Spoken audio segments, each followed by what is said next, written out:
All right, we're going to try out filming my screen because I don't know how to record a screen yet. All right, so I'm building a, I've got some speaker wire cable. It's 12 gauge stranded wire. Outer diameter of the insulator is 4 millimeters. And I'm working on a insulator slash attacher, or excuse me, connector to put on each end to tie to. So I'm thinking of something that I can just stick the wire through and kind of have it friction hold in there. Also, I want to be able to pull it out easily so that I can cut it and tune the wires. So I was thinking something about 60 millimeters long with 3 holes in it to pass the wire through. So starting with that, no real requirements. That's my starting point. So yeah, in Fusion 360, this is what I use for building things to 3D print. This is not a tutorial, but just kind of, I guess, methodology maybe, the way I go about making things. Yeah, so we're making a box. We're looking at the top down here. What did I say? 60 millimeters. And I just use these calipers all the time just to gauge, should I make it this long, this long, this long? So I'm just looking at the calipers. 60. 1, 2, 3. You know what? I'm going to make it 70. Make it 70 long and 30 wide. 70 long, 30 wide. That's 30, 70. And then for thickness, doesn't have to be thick. Let's make it 5 millimeters thick. And I do everything in PETG because it's cheap and it's strong and it's fine for use outdoors. I print everything in PETG, that is. What did I say, 5 millimeters? Yeah, that's fine. All right, so now we've got a box. And now we need to punch some holes in it. So, actually, first let's put a center line on there. Because it doesn't matter if it's perfectly centered, but it will bother me and I will always know it's there. So let's construct a midplane from between this face and this face.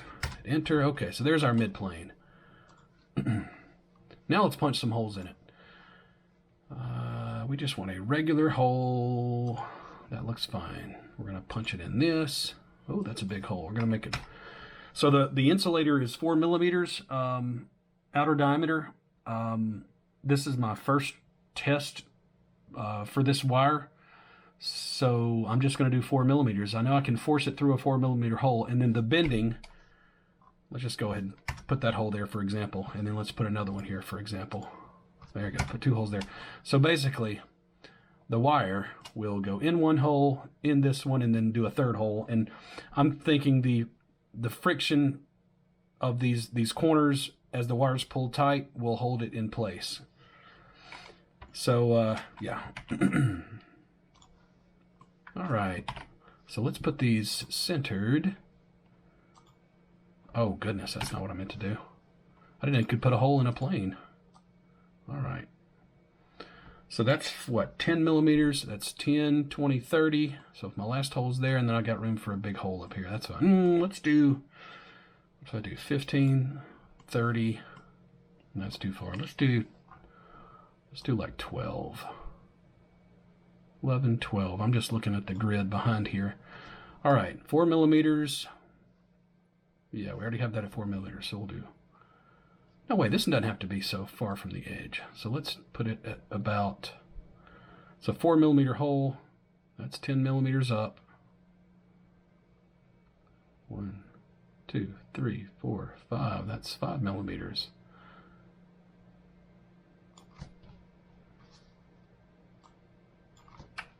That works. All right, that's 1 hole. I'm going to do 3. Put it in this plane, or this face. Okay, what did I say? Every 12 millimeters? 5 plus 12 is 17. So start at 20 and go 1, 2, 3. That puts us at 17. 17 plus 12 is 29.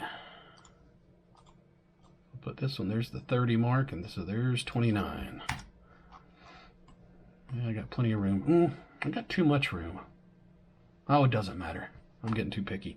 All right, so now we're going to put a hole up here to tie to grab to.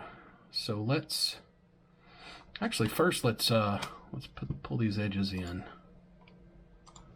using the fillet tool, I believe it's called. At the top and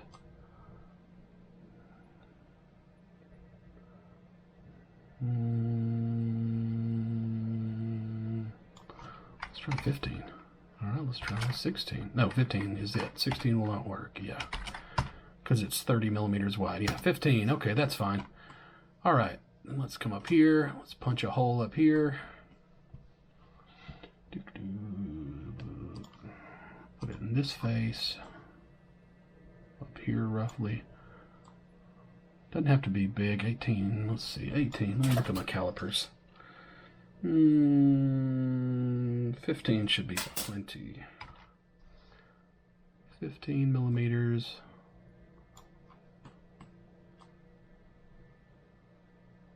Oh, there's too big. That looks about right. All right, so there's another hole. All right, so now since we will be tying stuff on this end, I want to. So here's something I'll point out. I whenever I can, I avoid supports. So instead of filleting, excuse me, an edge on the bottom that requires supports, I like to chamfer and chamfer it at an angle of 52 degrees so that I don't need supports. So over here in the settings, I'm going to set this to 52 degrees. Okay. I'm just trying to make this kind of rounded, that's all. Like that. That's fine. Yeah. That's fine. And I also want to do the same to this outer edge. There and there. And let's get rid of this construction. There we go. So 52 degrees.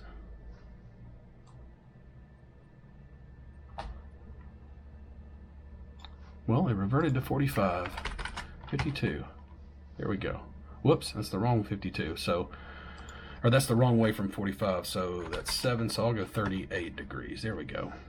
So the farther this is aimed upward from the bed, the less likely it is to use support. In my in Cura, the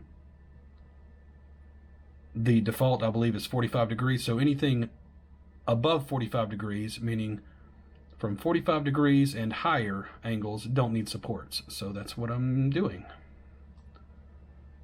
All right, and that looks fine. And then these, I do want the sharp edges because I want it to bite into the wire. I want it to grab the wire. All right, something else I do, I like to fillet these inside corners, inside being not on the edge, but on the inside here. These, if you fillet them, they will only make more vertical the angle, so you won't require support. See, I like that. However, all right, let's do that. And so we're also doing the inside of this loop here. All right, that's pretty much it. So I'll print that out. I don't like all this wasted space here. I'll call that putting distance between the wire and the rope or paracord or whatever, just to save my sanity. All right, so that's what it looks like. So we're gonna go print it out.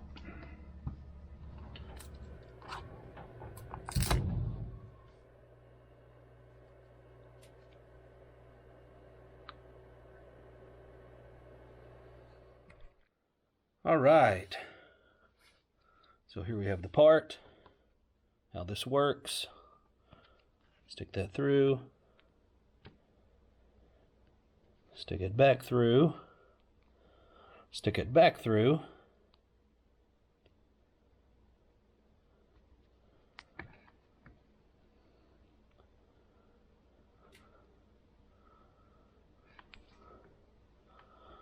We'll pull that slack out, and we'll pull that slack out.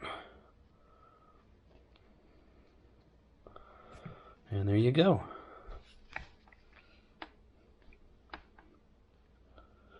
Yep, looks like it'll work.